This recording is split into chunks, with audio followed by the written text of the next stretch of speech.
Productive Dentist Academy podcast network. The last year or two has taken me to a growth pattern that I wasn't expecting. And the growth didn't necessarily mean bigger or better. It meant that I was calibrating more to what I wanted my life and my practice to become. My journey of learning to say no and getting there, because I haven't arrived, but learning to say no has been tough because it's admitting that sometimes you're going to call a spade and that you need to back off of a project, or that you need to prune the branches, or as you've described, Regan, that you need to back the bolt up. So today, Regan, you and I are going to have a candid one-on-one discussion and allow the listeners to think about what it means for them at certain parts of their life when they have to reassess, prune the branches, back up the bolt. Regan, co-host Regan on the illustrious podcast, Everyday Practices Dental Podcast. How are you doing today? I am excited for our conversation today. I think backing up the bolt is timely and appropriate for a lot of our listeners out there. So if you are at an inflection point where you've suddenly realized, what am I doing this for? Meaning, why am I hustling so hard to get to that next level of growth? And is that what I really want to have, or is it what I think I want to have? And, I think part of that lie that we tell ourselves, that growing is a constant state. I think the lie is a nuance. It's not that growth is wrong. I think we just tend to focus on it from a financial aspect of life, and we sort of dull down or silence that growth can be spiritual, it can be personal, it can be philosophical, and there are times in life when we should be focusing on that. And so from the public perspective, that might look like contraction, and that might look like, oh, they must be failing. So for Yeah. example, I've been with you on this journey now Yeah. for over a decade, and Yes, it has. I've seen you go through the exciting stages of expanding from one practice to three, Right. and being gung ho, like hands in the air. Actually, you jump with both feet in the air, touching those feet. uh, Oh, yeah, literally. Sure. Excited about that growth, and I've seen so many dentists do the same, and something might happen in life. So it doesn't mean that once you get there, you should stay there. It doesn't mean that once you get there that that's where you wanted to be in the first place. And so Right. I would really like to know, since you are so open and you're so, well, you're so No, sharing to a fault. Sure. out to It the makes for a great internets. podcast host. Right. It does. I mean, no, I think it's amazing that you're willing to show your what journey you've gone through in the hopes of helping others. And Sure. so you've now gone down to one practice. Still the Two. two, Oh, you still but have two. Okay. I have one team and we go back and forth, and So so okay, so you do a it's certain kind amount of of one days in practice one. location, two locations. Correct. Okay. Okay. So you have two practices but one team, and you split it. Do you split it? How many days do you split for each? Like, how We does that do work? 2 weeks at one and then 1 week at the other. So every 3 weeks we're rotating How has that worked for you? really well. And I'll tell you, funny enough, this is really dumb, but it's a fun um, joy in life is I have different lunch locations that I like going to Oh, at the this is one. so you. I Yes. know. And so it's just kind of fun to be like, ooh, today I get to go to Charlotte's, for some fried chicken, and maybe I'll get some mac and cheese. And they're just different restaurants that I like going to. And that kind of almost makes it worth its while because I go, that's kind of fun to have a little variety. Well, do you think that that is one little micro step that you've taken to keeping the joy in your life? Because this has not been an easy process. You have had some Right. really stressed out, I wouldn't even say months, I would say you've had a stressed out year in the past, Yeah. maybe two. I don't know. I've Uh, seen you maybe go up and 5. down. Yeah, maybe five. Yeah. Yeah, and yet I know inherently you tend to be an eternally optimistic person, but how Yes. have you not lost yourself in this? So before we were recording, I was alluding to the idea of learning to say no and learning. There are a few examples this past year of, ways that I've tangibly said, you know what, I think this isn't what I want. Interestingly, too, with Joanne and coaching, I she would ask sometimes, what do you want? And even back when Carrie was coaching, what do you want? And sometimes you can answer that, but other times it's just like, I don't know. For example, like when people say, what do you want to do when you retire? It's like, well, I mean, especially let's say you're 25 years old or 35 years old, it's just like, what do I know? So, and I've talked about this There's a lot way of space before. in between that. There's a lot of Correct. decades in between that. And knowing like what I don't know what my 65-year-old self would want to do. I know what my 46-year-old now self would want to but like that's just hopeful thinking. It Mhm. would be as though asking a kindergartner, what do you want to do when you grow up? Now, they have an idea, but it's not Yeah. necessarily an accurate idea. No, I talk to, right when you're in the college age, also, it's very normal to have no clue what you want to do, Correct. and that's completely normal. So you asked, like how do I keep my act together?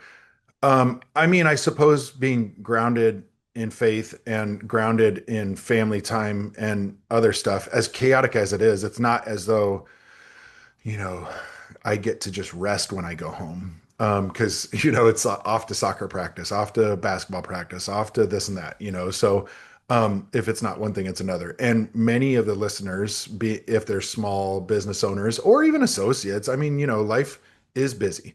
Um, But as I'm crafting more and more what I want out of the practice and having gone from 3 down to 2 now, and considering, like I was even looking at my contract was coming up for my lease.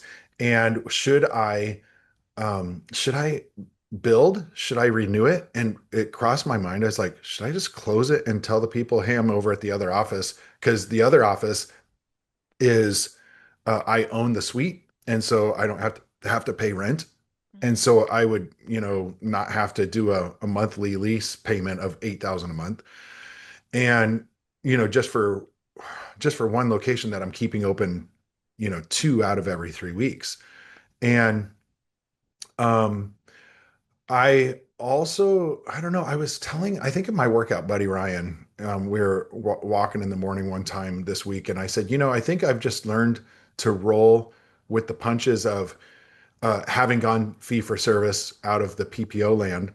There are times when I might have a slow day or a slow week, or honestly, there's sometimes when, like, I don't know, last month was just, as the young kids say, very mid. Okay. But it was just mediocre. Is It this was October or was it it September? was October, Oh, okay. if not September too. But I noticed, like, I had finished my last payment for the construction loan on the west side practice.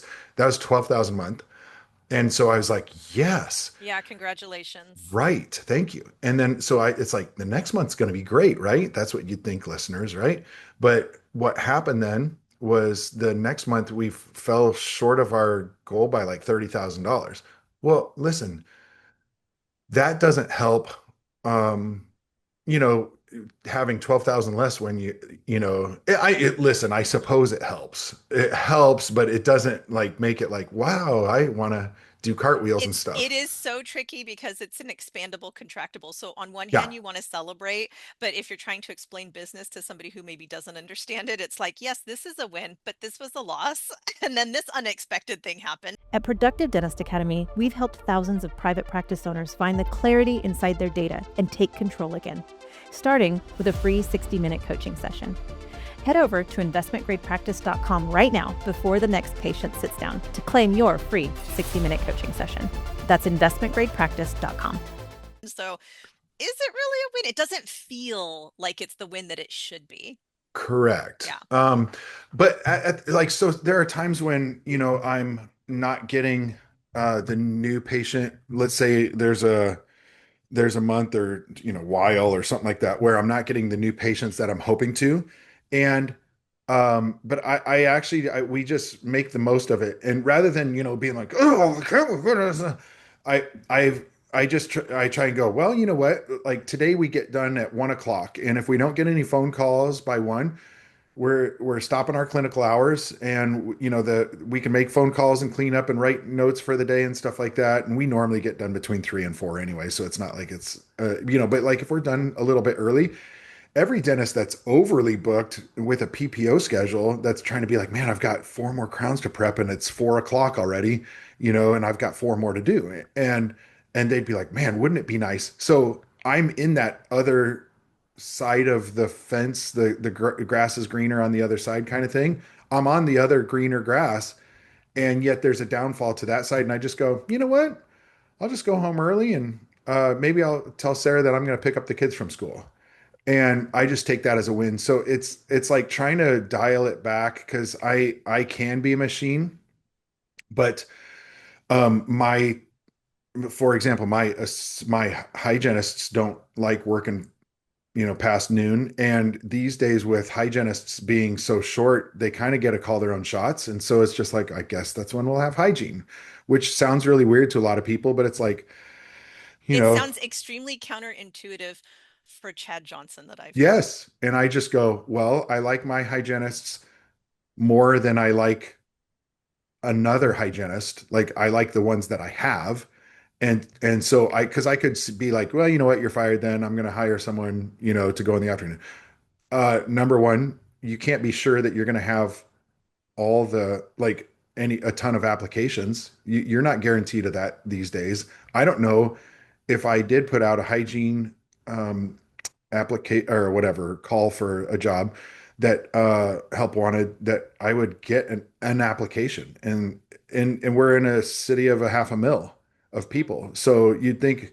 So it's stuff like that. So I like even with trying to readjust to the hygienist schedule, and just being like, you know what, if we're able to pay bills, and we're not like slaying it, but if we're able to pay bills and we get done early, rather than complaining about it, because that doesn't really help.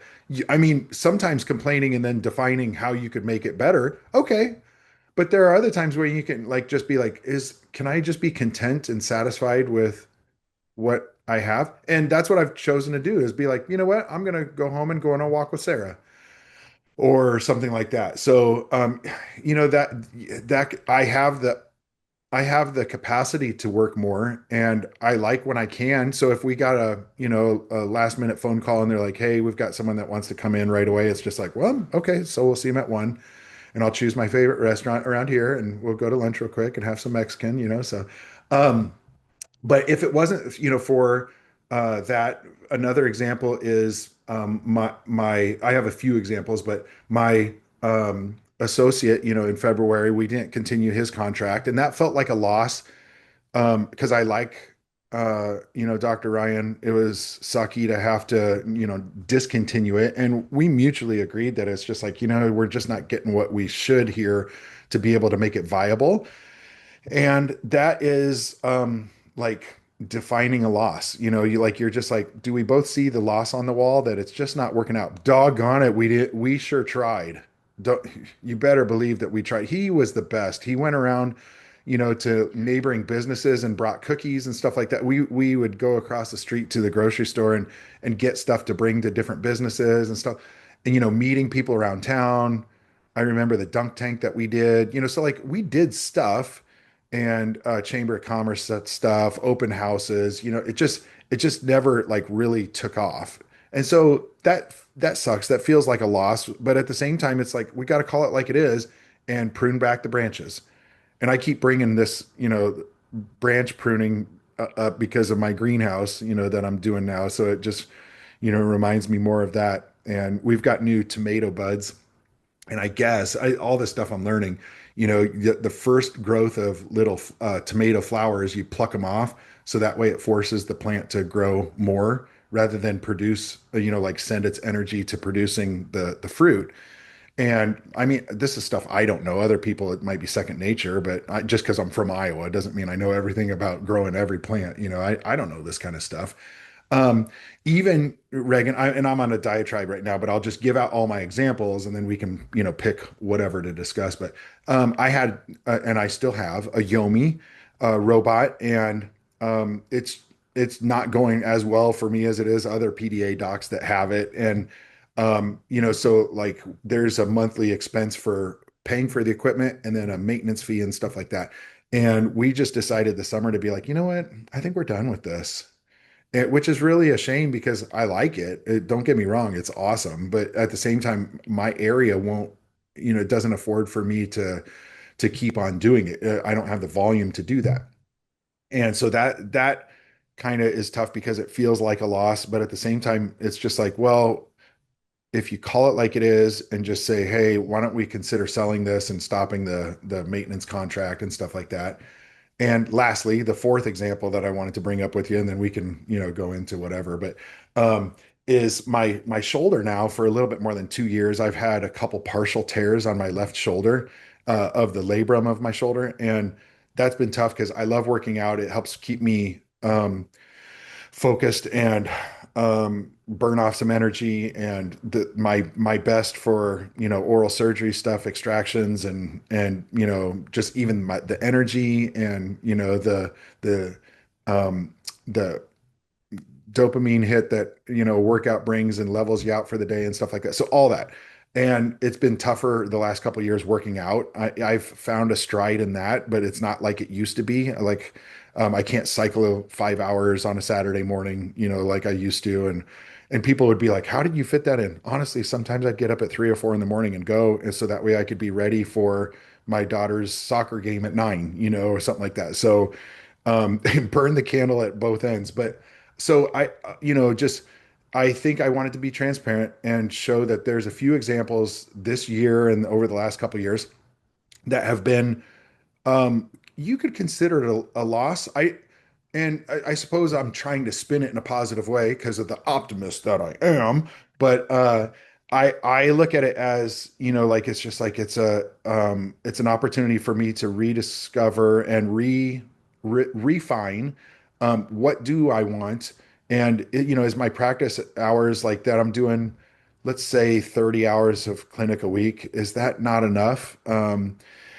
And or sometimes 25, and is that not enough, doing fee for service, that I can be satisfied with that? And just because I want more doesn't mean that I can have more just because I want it. So Regan, with all that said, I do find that more than in a long time I've been more content, funny enough, with less, because even this last year, as we were getting rid of my associate, we reestablished the budget and we were like, man, we've got to cut and prune some stuff. And because, we just this last year, what I mean, listen, let's call it like it is. We're in a recession of sorts in the economy. And I'm not an economist, but like at the same time, I think the Midwest has some feel to that. And the coasts might not feel it as much. Maybe they do, but all I can speak for is my area. And I kind of have to love the ones you're with and enjoy the ride of what is thrown at me. And it goes back to our discussions consistently about stoicism and just being like, okay, with what I have, how can I receive that and handle it? So diatribe over, your thoughts. I think it's really fascinating that you're honoring yourself by taking the time to grieve. So Yeah. eventually, losses, you have one loss, you can usually recover fairly quick. You have another loss, you can, you get knocked down a little harder, but you can recover. And I call life like in buckets. Like you've got your job bucket, your family bucket, your community bucket, your spouse bucket, your friends bucket. And if you have issues in a couple of those, you can usually tackle life and be all right. But when it hits across all, and I often find physically, when you get physically hit, so it's really interesting that you talked about your workout buddy Ryan, Yeah. and because he's been with you for forever, and so he's seen the up and Yep. downs. To have that also impact it, it reminds me, there's two things that it reminds me of. First and foremost, one, I watched this great documentary about an octopus, and it had got into an entanglement. I think it was a fight, but it lost one of its tentacles and it had Oh, to hide. So it like found a rock enclosure and pulled everything in so nothing could get to it, and it stayed there for a long time. I mean, it was like days or weeks, I can't remember, but yes. it didn't eat. and it healed. It grew And it back, so didn't it, it? it did, it grew it back and it just So healed. cool. Yeah.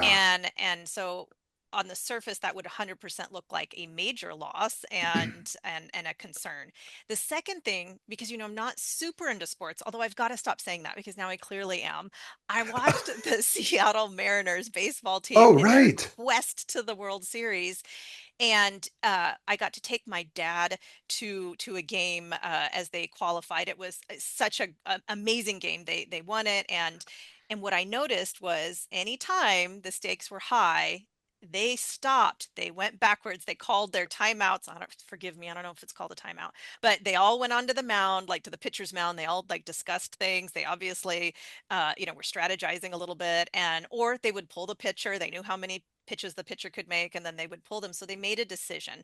And sometimes those decisions look like you're going back when you're actually going forward. The second piece that I really want to dive in with you here is I'm wondering, it sounds like you reframed your wins. So Yes, success reframed. a Correct. 100%. So instead of saying, okay, I've lost this associate who was like your twin, like I bet that had to Oh, hurt so I bad. know. Yeah. It And still did. I just saw him yesterday afternoon. We yeah, hung out at his oh new man. office. Yeah, I went over there and it's actually Stephanie Mohan's office too. So like I went Is over. he an associate over there? Uh-huh. And so I went over to see her and with her, check out her new office. And he was like, "Hey, I waited around so I could see you." So we talked for a few minutes. And I was just like, Okay, so if he's "Oh, going anywhere, Stephanie Mohan is like the best. absolutely." That's shout out I Stephanie. I actually recommended it. I was just like, "Hey, Steph, Ryan and I are gonna call it quits. Why don't you get a hold of him real quick?" So Well, yeah, it's another example of who's to say. So what I wanted to underline for you there that I'm seeing is it is a who's to say whether it's a good or bad thing that this has occurred, and that's where the stoicism I think comes in. Who correct. knows if he doesn't come back one day and acquire your practice? Like you do Sure. not know what the future holds, but instead of staying in that grief and maybe working harder against the grain or beating yourself up. I noticed you said specifically like you go take a walk with your wife, Right. and that felt really great. So what what happened inside of you that helped you go to that conclusion of shifting your mindset? Like what happened in there as you were faced with several perceived losses? I think as a leader, I'm just going to think this out loud. I don't know Mhm. where I'll land on it, but as a leader, I could be hardcore and burn everyone away from me, but I didn't want to do that. And so, for example, when the hygienists are just like I kind of want to work until noon. After COVID, it's just like, I'm redefining my life and I think I just want to work from 7 to noon. And, like at that point, I can be like, no, listen, we have standards here and you will fall in line. I am the drill sergeant and I will tell you this or that and you can leave. Because they'd be like, I understand, I'm going to leave. And thinking through, like, is that what I want? Like, do I want to, be like, yeah, I could just, pick up someone else and they'll be just fine. No, I wanted to keep them. Or being like, hey, listen, we're supposed to be producing, this much in a month, and we're only producing at 70% the last 2 months.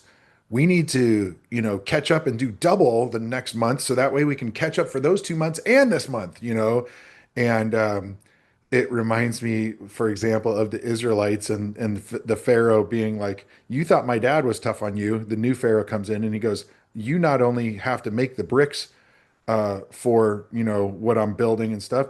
You have to go find the mud and find the straw and make the bricks. And I'm doubling down like how much you have to make." So like he just said, you feared my dad. I'm going to show you that I'm really big and bad. Anyone can do that. How did that go? It didn't go over so hot for a pharaoh, and I didn't want to be that leader. So it's just counting like, okay, in the moment, I'm given so much opportunity to lead people up, but I have to make smart goals. There it is. So it's just like they have to be tangible, they have to be, and so all the things that we timely, whatever, that we can get to them.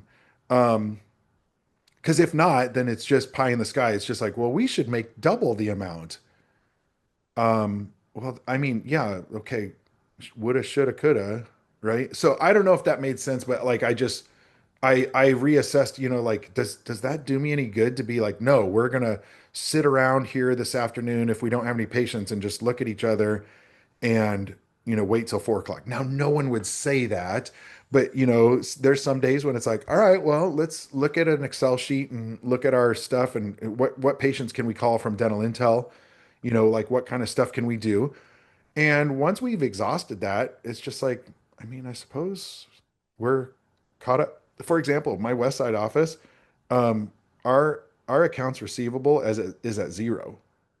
So yeah, and Hey, it's come a long way from last year when it was that's like a joint. massive, isn't it? Yes, but let's say that you have an afternoon, you can't call anyone and say, "Hey, can you pay us?" Because it's all Well, done. let's talk about goals for a minute because I wanted to touch on the Yomi Yeah. technology integration that you brought up and then what to do with it. And that Yep. is one of the biggest fears is making a large investment and then having it sit on the proverbial shelf and being Yep. worried about that. But I want to call out I mean, if you're listening right now, you're going to know anyway, but there's nuances to making decisions in business. And so it's Yep. easy to stand outside of a situation and say, "Oh, well, you just have to XYZ."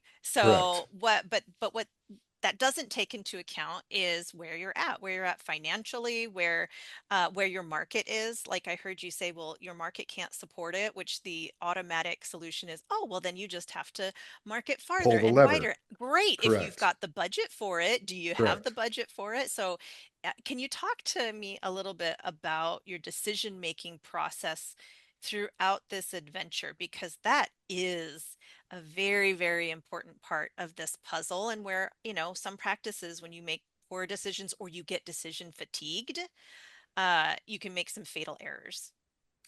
So I think of my shoulder injury first, which isn't Hmm. dental specific, but then I'll get into that. With my shoulder injury, it's funny because I'll tell people and they'll be like, "Oh, you should ice it." Thanks. Oh, I had no okay. idea. And then you'll see someone else and they'll go, "Oh, have you tried a massage therapist?" Yes, I have. Oh, okay. And last night, my mom says, I've got a red light thing. And I'm watching TV, I don't know, 7:30, 8 o'clock last night. We're watching Gilmore Girls with the girls, and we're watching it. And my mom sends me a text, "Hey, I could bring that red light over." She lives a couple Oh, miles that's away. so sweet. It is sweet, but I was just like, "Mom, no, it's fine. Just give I it to have me a red tomorrow." light room, Mom. Yeah, right. No. I mean, I'm looking at that kind of stuff, but I've gone down the rabbit hole of, trying to do everything. I've done a PRP platelet injection into the capsule. Yes, thank you, listeners that are thinking through everything. I've got an MRI on it. I've done physical therapy for over a year, and like, I'm not currently, but I'm just like doing things. Um, It's got better, but like really people are overly concerned that it's not 100% and they'll be like, "Well, I mean, I've had buddies that are like, "Well, we just need to pray for it more." Because, there's certain people that are like, You haven't prayed enough because God can take care of it." And it's like, Hmm. I believe he can, but not necessarily that he has to. Hmm. And but that bothers people too. They're like, "No, no, you just have to. I'm going to pray right now about it." And it's like, I'm open to it. Fine, let's pray about it. But I'm not going to be disappointed when God doesn't take care of that. Like that's the biggest thing in the world or something. Go ahead. Well, you just demonstrated a really important point. I think next to shifting your mindset was it like a step to that. Yeah, It sounds to me like you just released your expectations. So instead of having an correct. expectation, Yes. there's power in that. Well, weirdly enough, they would say on the other end, there's power in expecting God to do, and I'm just like, yeah, well, okay. If that were to work, then that's great. But listen, here I am 2 years later, and it hasn't healed, and I just have to like I've had to reshift how I sleep because I can't sleep on my shoulder a certain way. I have to swim slower, but I'm still swimming. I I really can't lift, but I'll do like I used to curl 55s and now I'm doing 15s and 20s, just trying to S- get it to heal. It's so So little things. what you're doing physically, the little adjustments that you're making is to protect what you have. And hopefully rehab it. I mean, I sometimes I just go, it maybe will just take time. Okay, Chad Johnson, apply that methodology, which I know you're doing, even if it's on a subconscious level, to Uh-huh. your business. What are you doing? What have you done over the past few months to protect and hopefully recuperate Yeah. so that you can grow in the future? Waiting it out sometimes. I mean, just The like hygienists. the squid or the octopus or whatever that Uh-huh. went, it's just like, yeah, and reframing what success is. And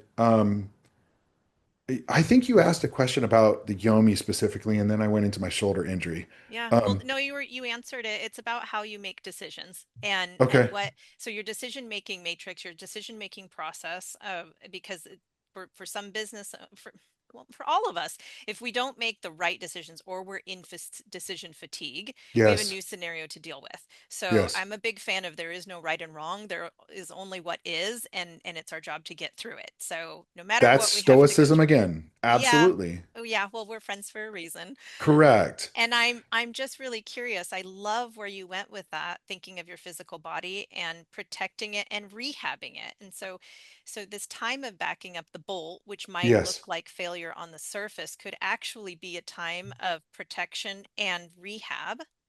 Do you feel Correct. like you are in a time of protection and rehab Very with your much. practices? Yes. Yeah. Well, especially because I still have loans to pay off. So when I bought the two practices in 2020, and I bought equipment and stuff, I financed it, and I have about 2 more years of paying everything off. I just got done with one of the loans, and then over the next 6 months, I have three other loans, and a year from now, I'll have the fifth loan canceled off out of 12 or whatever. I think there's 12. One of them being um, what is that called? The governmental loan. Oh, um, SNAP. Are you taking SNAP benefits, Chad? yeah, no, I would. Let's see. Hold on, hold on, hold on. What is that called? There it is. Oh, the Ida loan. So, I had an Ida loan, which, I mean, my rant real quick, I find it funny that we had a governmental induced problem of forced closure of dental office. And then to solve the governmental problem, they have a governmental solution of here's some free money that you can pay off the next 30 years. And I wonder how many businesses, are still paying on a loan that they got to receive for the privilege of being forced to close. It's so frustrating. So again, but That's a different topic on a different day. I hear correct. you. But business But it's owners will another, hear it's that just different another, than the average person. yeah, it's Hmm. another brick on top of it. Yeah. But for example, specifically with the Yomi, so I asked the company, like, can we find a way to solve this? And in a roundabout way, over the course of 3 or 4 months, the answer was no. And so I just said, hey, here's the deal. I'm going to sell it. And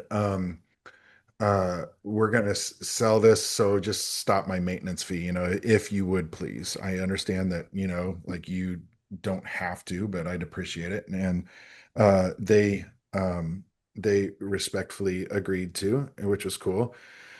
And so then my goal, I've told my team, and I mean, I guess if Yomi hears this, I don't care. But like my goal is like I'm selling it air quotes, unquote. But at the same time, I'm not looking for a buyer because I'm kind of like when you buy the equipment, like 100% finance, you're underwater on it. And so I'm just paying for the equipment. And when I'm done paying for the equipment, then I won't have to pay for the equipment. I can use that money for the maintenance fee, but I do can't you pay the equipment and the maintenance fee. do you enjoy using it? Are you Yeah. proficient with it? Yes. Especially for full arch stuff, a one implant kind of thing uh, is actually it's over engineering it, which sometimes you want it, but like sometimes it's just like you could just drop in an implant, just do it, So Well, that's um you talking. That's not everybody. not everybody, not anybody or everybody, but Gotcha. especially if you had a surgical guide, it's just like, listen, I, when we switched off of the Yomi and I just used a surgical guide, this is probably, Regan, this is probably the only place that you'll find someone positive talking about not using the fancy equipment. Okay. But I've used it. No, everyone else is going to be talking about how awesome it is, right? And I get it. It is awesome. But when we switched off the first time and we did it with a surgical guide again, and we got done in like 25 minutes, I was just like, oh my goodness, this is so nice. Because when you're over engineering it with the Yomi, even though it does like the actual osteotomy site development is so precise and it's a breeze. It really is. The appointment time is longer because you're taking a CBCT, you're hooking something onto their teeth and all the stuff like that. And it adds a bunch of time and the setup and all that. So switching But we back. can run that through the line easily. Like we can get that, it might Yeah. take longer in the upfront, but if the precision is better, the chance of failure is lower, right? I mean, Yeah. I can pull that through. Yeah, I understand that completely. And also, Yeah. I mean, this is not your first rodeo with implants. You've been doing that for a minute 20 and you years. help Yeah. others. Yeah. Yeah. Yeah. Yeah. So dialing that back is kind of rough because even the team you were talking about, like, how's that nitty gritty work? So then the admin people, even they're just like, well, so what if we have someone call and say that they saw our Yomi ad, and that we have a Yomi and they want to talk about that. So I said, well, here's the deal. You depending on feeling that patient out, I'm not asking you to lie about it. You can just say, yes, we have a Yomi. Can we schedule you for next Monday? You can talk it through. And then we can talk it over with the patient. Well, they were like, no, we really feel like we need to tell them, and I was like, if you do, then you can just say, currently with Yomi, we're negotiating, the contract issues and stuff like that. So uh we're whether we're currently not using it or something like that, but would you still be interested in coming in and discussing it, because we don't know when that's going to end. Like that could switch, it could change. Like it went on and off this whole summer, to where we were like, all right, I'm going to get rid of it. And then I talked with the company, it's like, you know what, I think we're going to keep it. And then it was, no, we're not going to. So it was just this back and forth, and those are details that not everyone wants to have to keep up with, the backroom details, you know what I'm saying? Mhm. You guys probably have backroom details that it's just like, not every client needs to know about every backroom detail, right? I call it above the line and below the line. So when you get into Yes. the engineering portion of it, uh, that's where my mind goes with that. I'm curious, was there a person or a community or a therapist or a book that, well, that allowed you to take the performance pressure off of yourself? Um, I think the quick answer is no. Um, I mean, my workout buddy, we've known each other since preschool. Everyone that's listened to all 310 episodes, has heard me talk about Ryan more than once. He's my buddy. And so, I'll run stuff by him. Um, I like that we're an EOS office, so we do, traction by Gina Wickman, in that I run stuff by the team. Sometimes that can almost be frustrating. Yes, some people think that through, they go, I mean, do you want your team knowing your business? It's just like, well, there's an upside and a downside, I suppose. Fair enough. But no, I don't have a great answer for that, because I do think that's something that well, to be honest, that I struggle with is, like I get her done. Because it would be nice to be like, I actually really do have some, but okay, to throw a little love on the audience. I'm not necessarily getting feedback, but we come here on the podcast and we talk stuff through, right? Yeah. So I mean, this gets to be therapeutic in the sense that you're just talking stuff out, right?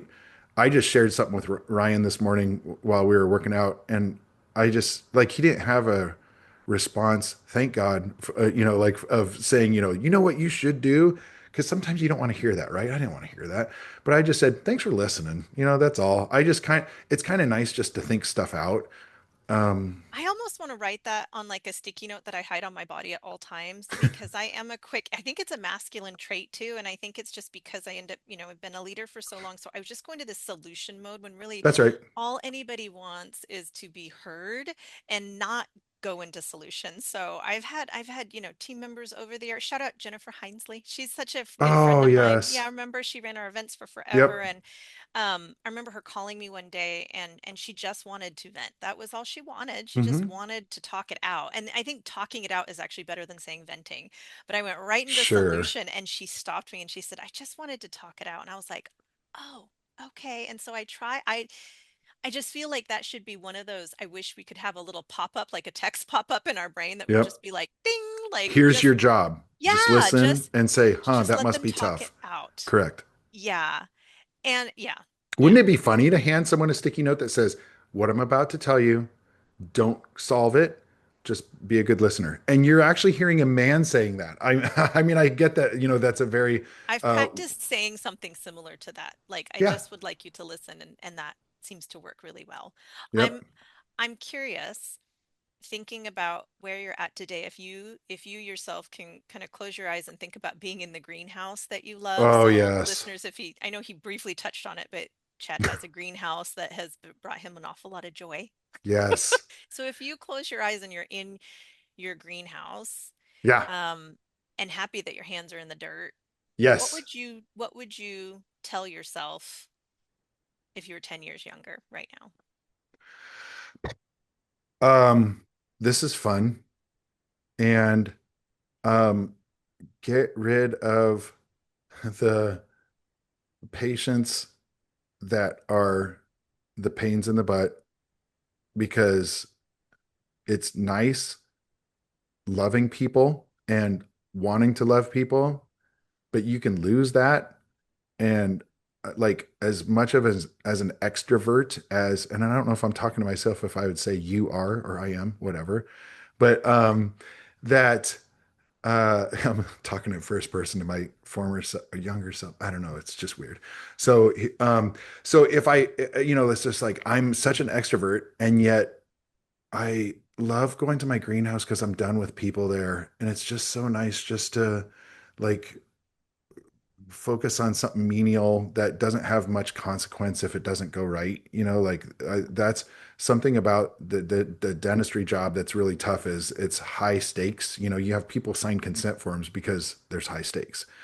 And so, and rightfully so. It should be. It's their smiles, it's their wisdom teeth, it's their inferior alveolar nerve, it's their sinuses, stuff like that. It's important. Um, but when I'm with patients, I'm I'm trying to find boundaries in being like, I want to love on you as a practitioner the best that I can, but I'm not going to get abused, like by the one-sided bad behavior from patients. And so, like, I just be like, just get rid of those guys. And um, it's going to be tough getting rid of insurances when you go fee for service, but just do it anyway and get over the fact that some of the people that say that you're their favorite, it's not true. They're lying. Like, just you're their you're their favorite at that price point. That's all it It's a comes good, down to. it's a good way to put it. But in conclusion, I mean, the greenhouse is a nice distraction to the day. I sometimes will be working on something. I'll be like, yeah, I think this afternoon I'll be able to go out to the greenhouse and like check on the seedlings and stuff like that. It's really cool. I don't Well, know. I there, really like it. so actually, you're taking care of yourself Correct. and you're not having to make difficult decisions that require a lot of high level thinking and high level bandwidth and Yes. energy. And And for it's fun me, learning. It you is. know? Yeah. Yeah, it's something that's fun and enjoyable. I know for me, for like a year, it was Animal Crossing and Zelda on my Nintendo Switch. Like, and Heck yeah. I haven't played it since like 2023. I think I logged in and I was like, oh my gosh! But so what was happening in 2023? I Right. needed something that was easy, that was low stakes, that still was fun. Yes. And now I think as I've matured too, what that looks like for me when I'm getting into what is really it's a dangerous ground. It's irrational ground. And it could create decisions that aren't great. I turn inward. So I ask myself, am I getting enough sleep? Like really, am I getting enough sleep? Is this a time to maybe just walk away from this for a minute instead of just pushing through this and Uh-huh. resting and then coming back and tackling it at another angle? And I was amazed at what a 5 minute break could actually even do to my brain. I didn't expect this to be a gratitude episode coming out R- right before right. Thanksgiving, but I can tell you I've been really grateful.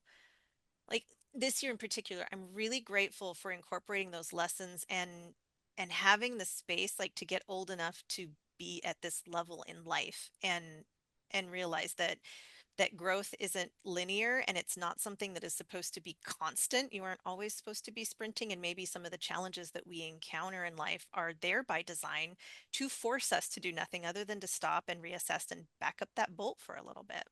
Right. Yeah. Gratitude, contentment, that I think is maybe a big take home to this is recalibrating that. So if the listeners, if you are having, something where you feel like it's a less than success. There's one way to go about it is to, collaborate with people or just do it good old fashioned yourself or whatever and make it better. For example, your office isn't producing enough. It's just like, well, I don't know, maybe up your diagnostics, maybe up, how much you're treatment planning with people and discuss, so like there are ways that you can do that. What if you've optimized that and it's still not enough? Then you pull lever two and you pull lever 10 and you pull lever 100. But there comes a point where if you've pulled the levers and you've reassessed pulling those levers and you have some stuff dialed in, but you're still not getting all the results you want, maybe type A person, you need to reassess, is this the season in life that you can have every outcome go your way at all times? Well, newsflash, you're not God, and you can't have everything go your way just because you want it to. We're Americans and we think that's the case. And I love how much freedom we have to our own destiny. And yet, there are times when, I heard a speaker at the dental, like in Telecon last year, I believe it was there, and she talked about, listen, there are winter seasons.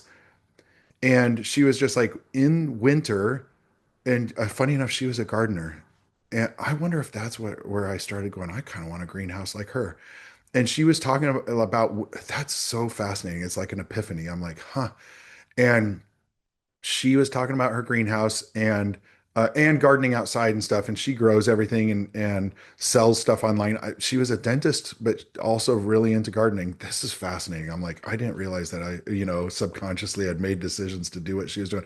But she talked about, listen, when it's summer, it's time to be growing. In the fall, it's time to be harvesting.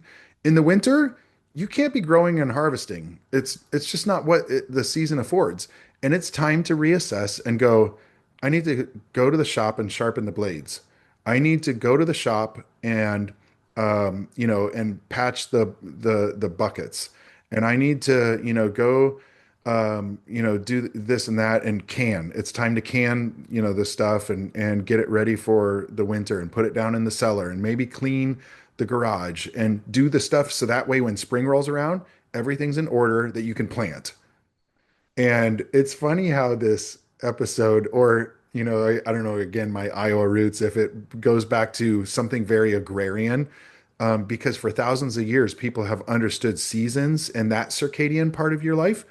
And we've moved away from that. But I feel like in the last few years, we've at least glimpsed at the possibility that maybe we've lost something as we moved to a supermarket society, that we need to, when you're in winter season, call it like it is and get ready for the spring. And, so whether that's self-healing, reevaluating your budget and figuring out how to cut back so that way you don't have to produce as much, A little bit of enjoying the fact, pruning.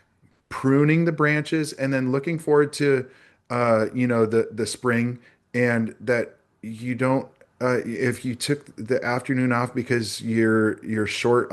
So for example, Reagan, this coming summer, I planned it to where when I'm working at the one office that I'm at 2 weeks out of the 3 weeks, that we're gonna for the summer months, we're just gonna work 3 days per week. And that's one of the ways that I'm just going to try and make the schedule a little bit more adaptive so I can have like some longer weekends, and because I'm just rolling with it. And that becomes enjoyable rather than fighting it, like actually going with the stream rather than fighting upstream the whole time. Those are my thoughts, Reagan. Those are good thoughts. What are you grateful for, since Oh this my is now our goodness. de facto Thanksgiving episode? Correct. I mean, so much. Okay, listeners, listen, I want to share something too. I went to a Paul McCartney concert in Des Moines, Iowa. He finally visited, and he was here like 15 years ago. And I didn't have any money back then to go to the concert. Well, this year I didn't have any money to go this year either, but I was like, doggone it. I'm not going to wait another 15 years until he's 97 years old, to go to his concert again. The guy's 83. I want to go see him before he's, while he's alive. Let's just say that. And I think he wanted to be seen, you know. And so um, I am so grateful to have been able to go to that concert. It was so rewarding. And listen, it's not Paul McCartney of 1975. It's not Paul McCartney of 1988. It's not Paul McCartney of 2003. It's okay that he's 83 and he's not singing the exact same as he was. And one thing that I was thinking was, if he was so prideful and not the silly goose that he is. He's such a silly goose. It's just funny. I'm saying it even silly, but he's just so fun, like whimsical and lighthearted, and you can just tell he doesn't take himself overly seriously, which is really cool because he could be like, "No, I don't sing like how I used to, and I want to be remembered for singing powerful ballads when I'm 40 years old and maybe even 50." But here he's 83 and his voice isn't, it's the same, but it's not as powerful. It's an 83-year-old voice. And I loved it. Everyone there is like, it's an older crowd going to his concerts now, to be honest. And everyone is like grateful that he's just out singing and enjoying himself and, doing what he does best. And it's just so cool. But like, is he at the top of his game? No, but Paul McCartney is demonstrating these principles too. He could be like, no, absolutely not. I don't want to be remembered for having this icky 83-year-old voice. No, he's out there. It's just like, listen, people want to see me, and the crowds prove it. That place was packed, singing along with him and having a great time. And he's making more memories for more people and adding to the world. I'm grateful for Paul McCartney coming to little old Des Moines, Iowa, among a million other things. But I'm never at a loss for ways that I'm grateful, Reagan. How about you? Well, I love the story about Paul McCartney because I recently went to the Grand Ole Opry, which I'd never Oh, been to before in my yeah, life. yeah, yeah. Didn't know what to expect. Did not know it's in the same parking lot as a Dave and Buster's. That surprised me. Oh, Yep, fun. that was really interesting. Not what I was expecting. However, beautiful venue, and I did not even know who was going to be singing. And Don Schlitz walked out, and he wrote "The Gambler" and "When You Say Nothing at All" by Alison Krauss. So the real and many Randy Travis songs, among other crazy, great big country songs. And he was this older gentleman that comes out and very humble, very nonchalant, had a guitar with him, didn't dress up super fancy. But as soon as he started talking, I leaned in, and then he decided he was going to sing it. And he's like, I hope you don't mind. I'm just a songwriter. And you know how Yeah. much I love it when people say I'm just in anything. But by the time he got to singing "When You Say Nothing at All," I mean, buckets. I started crying almost immediately, but the deep amount of appreciation I have for every human who makes it that long physically, who's overcome unspeakable things in their life, even if you think you have a charmed life. uh, I know that you've gone through something. I Hmm. know that you are not without struggle or suffer. And Hmm. I'm really grateful that, this year I have my loved ones around me that I can honor where everyone is at, and try my best to give them grace and give myself grace. So I'm really grateful for that. I'm grateful for having, Hmm. just even being allowed to really still be here and appreciate everything around me. I almost want to do the next episode all on what we're grateful for. Because again, I think we could each come up with a huge list. I don't know if anyone would listen to it, but at least I could go on and on. I really could. And I'd hate to, like go into two of them right now. And it's just like I've got 15 that I'd be remiss if I, forgot to mention them. So your thoughts? Well, we're gonna let's wrap up this episode, Absolutely. and we'll see you guys on the other side of Thanksgiving. Thank you, Yeah, Chad thanks for being Johnson. good listeners, everyone. Hopefully, that was advantageous to hear real talk from a dentist who's had successes over the last 20 years and also rolled with the punches. And I'm doing all right. Hey, thanks for joining us on Everyday Practices Dental Podcast. It would mean the world to me if you could leave us a like or a review on iTunes, or go to Productive Dentist Academy through Google and leave us a review there. We are here each week to talk about what's possible when you lead your practice with clarity and courage. If you are ready to build a business that supports your life and not the other way around, investment grade practice coaching powered by Productive Dentist Academy can help.